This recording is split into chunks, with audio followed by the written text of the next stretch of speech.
పడుకోవాలి. అన్నాన్ని ఒకే దగ్గర కూర్చొని తినాలి. కొందరు అటు ఇటు తిరుగుతూ తింటుంటారు.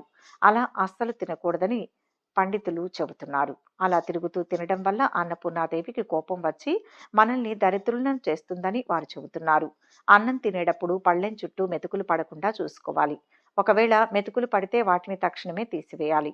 పొరపాటును కూడా అన్నాన్ని కాళ్లతో తొక్కకూడదు. అలాగే ఇంట్లో లక్ష్మీదేవి స్థిరంగా ఉండాలంటే లక్ష్మీదేవి నివాస స్థానాలు పాలు, పూలు, పసుపు, కుంకుమ, దీపం, గోవు, ధనం, ధాన్యం, పరిశ్రమైన ఇల్లు, లక్ష్మీదేవి నివాసం ఉండే వీటి విషయంలో నిర్లక్ష్యంగా ఉంటే ఆగ్రహించి అక్కడి నుంచి వెళ్ళిపోతుందని ఆధ్యాత్మిక గ్రంథాలు చెబుతున్నాయి.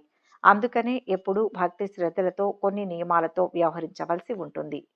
కష్టపడకుండా సోమరితనంతో బతికే వారింట్లో లక్ష్మీదేవి నివాసం ఏర్పరచుకోవడానికి ఇష్టపడదు. అటువంటి వారు ఉన్న ఇళ్లను లక్ష్మీదేవి విడిచిపెట్టేస్తుంది. సూర్యోదయం తర్వాత బారెడు పొద్దెక్కిన